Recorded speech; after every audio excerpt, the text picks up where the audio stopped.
Thank you very much, Reverend David, for that wonderful meditation. And now it's time for our speaker, and our speaker today to give us our healing for the day is Rev Marsha. Didn't give you a big task, didn't we? Welcome. Well, good afternoon. And thank you, Reverend Ernestina, and thank you, Reverend David, for that great meditation. So I guess I need to come back now. The topic this week is creative law. And in my view, creative law and the mind power of faith kind of go hand in hand.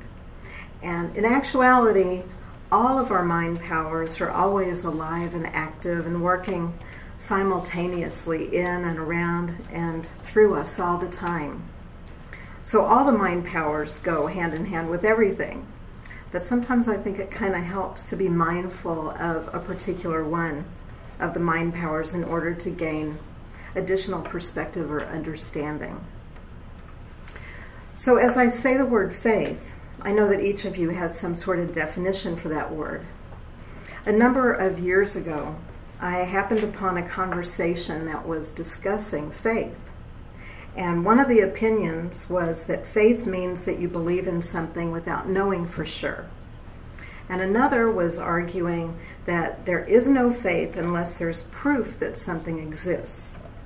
So the arguments back and forth actually started getting kind of heated because each person felt the need to defend their own definition of what faith is through either a religious or an anti-religious argument.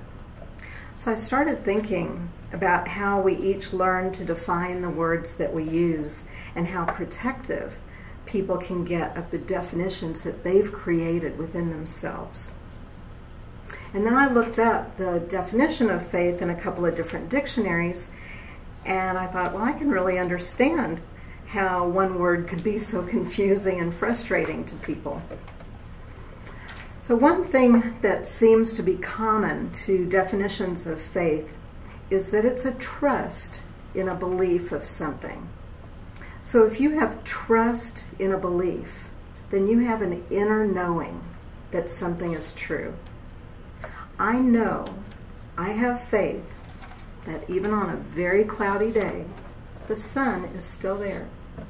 I can't see it, but I know the sun is still there. The mind power of faith is that inner knowing within you that tells you what's true for you. And having faith, having that inner knowing that creative law is always alive and active, is a huge key to creating your life with healthy awareness. When my husband and I lived in Bisbee, we planted a garden, and we had about an acre of land and a tiny house. When I say tiny, it was tiny. It was pretty exciting for us because we both grew up in a really big city, and attempting to live partially off our own land was a whole new adventure. So we studied gardening books and we talked to people around town that were experienced at gardening. And it took a lot of time and effort to prepare the area that we decided that we were going to use for our garden. And then we decided what we wanted to plant. We planted lettuce and carrots, radishes, corn, lots of different squash, tomatoes, beans, and lots more. Some of the things that we planted were vegetables that we had never heard of before that, like lemon cucumbers and spaghetti squash. And we didn't know how successful we were going to be at our first gardening attempt, but we knew that we were doing the best that we could with what we knew at that time. And we knew that if we planted corn, any harvest from those seeds would be corn. And if we planted tomatoes, any harvest from those seeds would be tomatoes. I know that if I plant a watermelon seed in the ground and I water it and nurture it and it sprouts and grows, I know that I'm growing watermelon. I'm not going to reap tomatoes from a watermelon seed. I'm not going to get tulips or roses from a watermelon seed. I'm going to get watermelon. I don't need any further proof. I just know. I have faith in this. I trust it, and I believe it. I also know that on the day I plant the watermelon seed, I don't get to enjoy eating watermelon. I have to wait for the seed to germinate and come through the ground. And then I have to wait for the plant to start to form and grow taller and stronger. And then the plant needs to flower. And after the flower falls off, and the fruit begins to form. After the proper amount of time, the fruit will ripen enough to pick the melon and enjoy the fruits of that initial planting. And think of how many melons grow on that one plant from that one seed, and how many new seeds are created within each melon. From that one seed comes a pretty incredible creation. If we keep in mind that this same principle applies to us and the way that we create our lives, we can actually start to make sense of how our experiences are formed. I know, I have faith, that I am fully responsible for what I decide to plant for myself in my life. I can plant happiness, health, and wealth, or I can plant unhappiness, dis-ease, or lack. And I make those choices through my thoughts, through my words, and through my actions. A number of years ago, I attended a paranormal psychology course. And toward the end of the semester, we went on a field trip to Bisbee. It's kind of a homecoming, to spend the night in the Oliver House, which is an old bed and breakfast that is reported to have a lot of spirit activity in it. So as part of our assignment, we were supposed to go through each room and of this house and write down our impressions. The instructor had hired a psychic to come along to monitor what was going on in the house and to tell us at our meeting the next morning whether our impressions were right or wrong. So when I was going through the house, I went into one particular bedroom, and as soon as I went into that room, I got this wonderful, happy feeling. And I remember thinking that the room had such an open, light, wonderful feeling that I wished that I would have been able to get that room to sleep in that night, but the room had already been taken. Well, the next morning, we all shared our observations, and when I told my feeling in the happy room, the psychic told me that, boy, I was wrong. I was really wrong about that room. And she said that she had slept in that room, and it was anything but happy. She talked about a murder that had been committed in that room, and sleeping in that room with all that negative energy was impossible for her. And she was the professional, so what she said was believed by the group as the truth about the room. And that was okay by me, but I still knew that what I felt in that room was right for me. A week later in that class, we watched a video of the first time the instructor had taken a group to that house. And in the video, there was a woman who was taking the group around for a tour. This woman lived in the house, and she loved that house and worked there for many years. And she was able to communicate with the spirits in the house. And she would ask those spirits to leave the guests alone sometimes so that they could sleep comfortably at night. And several years after that video was made, and several years before my group went to the house, the woman made her transition. And the room that I recognized as happy and open and light used to be her room. And yes, many years before that, many, many decades before that, there really had been a murder that happened too. We were both right about the impressions that we had in the room. There's an interesting thing about the difference between what I felt and what she felt in the same room. The psychic that felt the energy of the murder worked regularly with law enforcement as a crime scene investigator.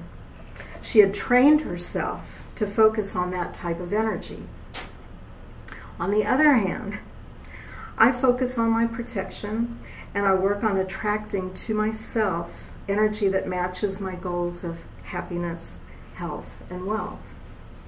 We were both right. But I'm glad I focus the way I do, though. Much more pleasant experience. Trusting your inner knowing, even when others have a different opinion, is really important. And at the same time, being open to understanding that others have their own knowing that's right for them is equally as important. I had a friend ask me one time how long I was going to continue doing all this positive stuff, even if it didn't seem to be working. And I know that that might seem like a silly question to ask someone. But what's interesting as I think about that question now, I realize that my friend was witnessing change in me. And this friend had known me and my family for more than 20 years at that time, and that was a long time ago. And looking back at it now, I realize that asking me how long I was going to continue to do all this positive stuff meant that the change in me was becoming noticeable to those around me. And it wasn't very easy to suck me into arguments anymore. I was letting go of arguing about what was the right way or what was the wrong way. I was learning how to make choices for myself that were healthier for me, and learning to accept that others make choices of their own and quite often have very different opinions about things than I do. I'm also aware that I've planted experiences that were not happy, were not healthy, and were not wealthy at various times in my life. That garden that I was talking about in Bisbee, it turned out to be a huge success. We had so much food that we were giving vegetables away by the bagful. There was one plant that came up that was a total surprise, though. We had planted butternut squash, zucchini squash, spaghetti squash, and yellow squash, which all produced really wonderfully. But there was one plant that was producing scalloped squash. I hadn't planted scalloped squash, or did I? Somewhere in the packet of seeds that I was planting, a seed of scalloped squash must have been in there, and I wasn't aware of it. But I nurtured it, I cultivated it, and I reaped the harvest. Fortunately, the scallop squash was a happy consequence of something I planted without awareness that I was doing it. And I think that that might be one of the biggest reminders for me about what the mind power of faith really means. Faith is an inner knowing. I have a belief and a trust that I'm the one creating my life every day through my thoughts, words, and actions. And I've been creating myself lifetime after lifetime. So how long will I continue to do all this positive stuff? Well, why would I want to choose to create the opposite if I can choose to make happy, healthy, and wealthy choices every day? Like the scalloped squash, life is full of surprises. Some are wonderful, and some are pretty challenging. The mind power of faith tells me that what I can do is accept responsibility for everything that comes my way and know that today I have a choice as to how to react. What I choose to plant for my future. Faith in creative law reminds us to notice that what we're planting for ourselves today. What I encourage you to do is to examine where you focus your inner knowing. Are you creating happiness, health, and wealth in your life? Is there some word, some thought, some action that you can change to move in a more positive direction?